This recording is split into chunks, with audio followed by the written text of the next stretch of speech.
नमस्कार दोस्तों, बहुत स्वागत है आप सभी लोगों का मेरे चैनल पर। और बहुत अच्छा कंटेंट एक लेकर आए हैं। जैसे कि जो नए बच्चे तैयारी करते हैं, उत्सुकता होती है जानने की। जो लोग भी तैयारी कर रहे होते हैं, समीक्षा अधिकारी, सहायक समीक्षा अधिकारी, जैसा आपकी परीक्षा 5 दिसंबर को है, तो जानकारी चाहिए होती है और होनी भी चाहिए।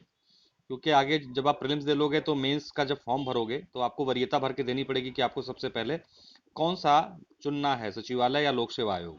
तो कैसे डिसाइड करेंगे, उसी संदर्भ में ये बात करेंगे और आपको बताने का भी प्रयास करेंगे कि अगर बात करें समीक्षा अधिकारी सचिवालय और लोक सेवा आयोग की, तो कौन ज़्यादा पावरफुल है, किसको क्या बेनिफिट्स मिलते हैं और आपको वरीयता में किसे रखना चाहिए। तो आगे बढ़ने से पहले आप लोगों से रिक्वेस्ट है, प्लीज़ चैनल को सब्सक्राइब जरूर कर लें आप सभी लोग, ताकि ये मुझे मोटिवेशन मिले और इस तरीके की वीडियोस आपके लिए मैं पीसीएस वगैरह के लिए, अन्य पदों के लिए, जो प्रॉपर पीसीएस के पद होते हैं उनकी डिटेल ही बनाऊंगा धीरे धीरे करके, जिसमें आप लोगों को बताऊंगा कि एसडीएम का क्या कार्य, कितना पावर, कितनी सैलरी, तो सारी चीज़ें आगे करेंगे। फिलहाल आप लोग एक बार जरूर वीडियो को शेयर कर दें, लाइक कर दें और चैनल सब्सक्राइब जरूर कर लें। चलिए शुरू करेंगे। तो सबसे पहले आप लोगों को बताने का प्रयास ये किया जाता है यहाँ पर कि आरओ सचिवालय और लोक सेवा आयोग में कौन ज़्यादा पावरफुल है, क्या क्या विशेषताएं हैं दोनों में। तो देखिए, सबसे पहले अगर हम आरओ सचिवालय की बात करते हैं, तो जो आरओ सचिवालय होता है वो क्या होता है, उसकी ग्रेड पे होती 4800।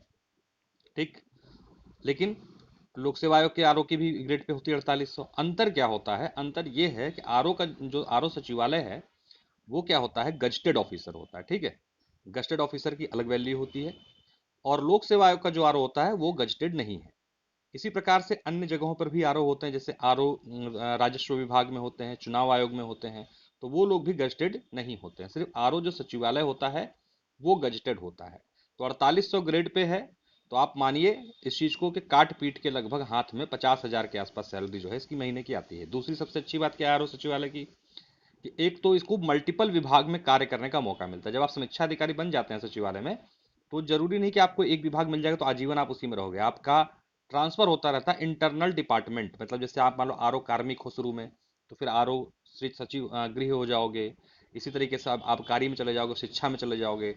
इस तरीके से चेंजेस होते हैं, तो आपको बहुत सारे विभाग में कार्य करने का एक तो मौका मिलता है। वही बात अगर लोक सेवा आयोग की करें तो आपको पर्टिकुलर लोक सेवा आयोग में ही रहता है। वहाँ अनुभाग होते हैं, गोपन विभाग अनुभाग है, तो मूल्यांकन अनुभाग है, वहां पर आप बदलते रहते हैं। तो वहां पर आपको इतना ज्यादा है एक्सप्लोजर नहीं मिलता जितना कि आरओ सचिवालय में मिलता है। दूसरी सबसे अच्छी बात, आरओ सचिवालय का जो व्यक्ति होगा वो लखनऊ में रहेगा हमेशा, एक शानदार शहर। और दूसरी चीज, उसको विभिन्न विभागों में काम करने से उसकी जो एक, जिसे कहते हैं कि जानकारी और प्रेस्टीज का, वो एक दूसरे से जुड़ने का मौका और लोगों को जानने का मौका वो सचिवालय में ज़्यादा मिलता है। लोक सेवा आयोग में इसकी स्थिति कम होती, क्योंकि पब्लिक और ज़्यादा इंटरफेरेंस होता नहीं है लोगों का, और अधिकारियों का भी थोड़ा गोपन रहता है मामला वहाँ पर, तो ज़्यादा वो नहीं होता। आप एकदम सिक्योर तरीके से वहाँ पे काम करते हो, आपका ज़्यादा एक्सपोजर नहीं होता है। दूसरी बात अगर करते हैं प्रमोशन की, अगर हम करें, तो आरओ जो अगर आप कम उम्र में बन जाते हैं समीक्षा अधिकारी सचिवालय, तो आप जो है सचिव स्तर तक के अधिकारी हो सकते हैं। ठीक है, लास्ट तक आते आते, यानी कि आईएएस का कैडर भी आपको अलॉट हो सकता है। और इसी प्रकार आयोग में भी प्रमोशन होता है, लेकिन यहाँ पर जो है स्टेज उतनी ज़्यादा नहीं जितना आपको एक्सप्लोजर सचिवालय में मिलता है। तो कुल मिला के अगर बात करेंगे, तो आप लोग जब फॉर्म भरें अपना, तो सचिवालय को प्रेफरेंस दें। कुछ लोग आरओ लोक सेवा आयोग बनना इसलिए चाहते हैं, कुछ चाहते हैं कि आयोग में रहेंगे तो पढ़ने का मौका मिल जाएगा, इलाहाबाद में रहेंगे तो इस परिप्रेक्ष्य से तो ठीक है। अगर आपको आगे तैयारी करनी है तो क्या कहते हैं, आप कर सकते हैं इस काम को। लेकिन मेरे हिसाब से आपको आरओ सचिवालय की तरफ ही जाना चाहिए। तो सैलरी बता दी। दूसरी चीज क्या है, सबसे बड़ी बात है कि जो आरओ होता है सचिवालय का, उसके, जैसे कि अगर मान लो आप कार्मिक में हो, तो आपके पास जो है दुनिया भर के डीएम, कमिश्नर, इस तरीके के लोग अप्रोच करते रहते हैं अपने ट्रांसफर पोस्टिंग को लेकर। तो एक अच्छी खासी आपकी लाइजनिंग हो चुकी होती है प्रशासन में। तो एक महत्वपूर्ण है यही भी आजकल के ज़माने में। और बात जो जो भाई सब लोग जानते ही हैं कि जो ऊपर ऊपर खचाते हैं उसमें भी तो ये खैर सार्वजनिक रूप से नहीं होता है, लेकिन सबको पता है, तो उसमें बोलने में कोई बुराई नहीं है। तो भाई अगर जो लोग इस परिप्रेक्ष्य से भी चीज़ों को देखते हैं, तो उस परिप्रेक्ष्य से भी सचिवालय ही बेहतर है।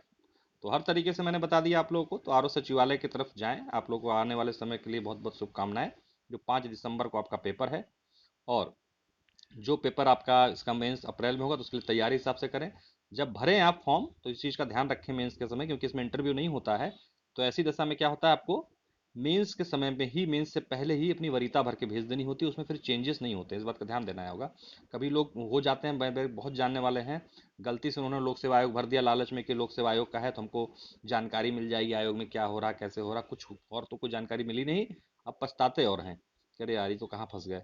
ठीक है, क्योंकि सचिवालय में उन्हीं के साथ के लोग जो थे और उनकी रैंक अच्छी थी, मतलब नंबर अच्छे थे, चाहते तो मिल जाता, लेकिन अब पछताते हैं, अब तो कुछ हो नहीं सकता है। तो वरीयता भरते समय बड़ा ध्यान देना चाहिए, चाहे पीसीएस का हो, चाहे आरओ आरओ का हो, नहीं तो क्या होता है, आजीवन जो है पछतावा होता है। तो मेरे हिसाब से आप लोगों को आरओ सचिवालय की तरफ जाना चाहिए, वो बेहतर पद है, बेहतर अच्छी स्थिति है वहाँ पर, कार वर्क कल्चर से लेकर हर चीज़ जो है, और आपकी रेपुटेशन के हिसाब से भी देखा जाए तो ज़्यादा बेहतर होता है। तो इसी क्रम में आगे भी आप लोगों के लिए इस तरीके की वीडियो लेके आएंगे, अगली वीडियो में हम लोग बात करेंगे, कमेंट करके बताइएगा आप लोग क्या उसमें मैं आपको एक वीडियो ऐसा लेकर आऊँ जिसमें डीएम, एसडीएम, एआरटीओ, डीएसपी, इन तीनों की तुलना करूं कि तीनों में कौन पावरफुल ज़्यादा है, किसको क्या मिलता है, क्या क्या बेनिफिट्स मिलते हैं। जहां तक आरओ सचिवालय की बात है, अगर आप लोग सोचते हो कि लोग घर मिलता है, गाड़ी मिलता है, तो ऐसा कुछ नहीं होता है, इस बात को ध्यान दीजिएगा। क्वार्टर्स जरूर बने हुए हैं सचिवालय कर्मियों के लिए, तो वो अलॉट कराने पड़ते हैं, अगर मिल जाता है तो मिल जाता है, नहीं तो कोई बात ही नहीं। लेकिन इसमें कोई गाड़ी वगैरह इस तरीके की नहीं है कि कोई गाड़ी मिल रही है या बंगला मिल रहा है, ऐसा कुछ भी नहीं होता है। तो ये जो भ्रम है गलत है। लेकिन हाँ, फिर भी उसकी दशा में आपका एक पद बहुत महत्वपूर्ण होता है ये, तो इसमें कोई दो राय नहीं है। तो आप लोग जो है इस तरफ जो है जरूर अग्रसर रहें, आज जब भी फॉर्म भरें इसका ध्यान दें। चलिए, तो बहुत बहुत धन्यवाद। इस तरीके की वीडियो को लेते आएंगे, चैनल को सब्सक्राइब जरूर कीजिएगा, अपने दोस्तों के संग शेयर कीजिएगा। बहुत बहुत धन्यवाद, नमस्कार।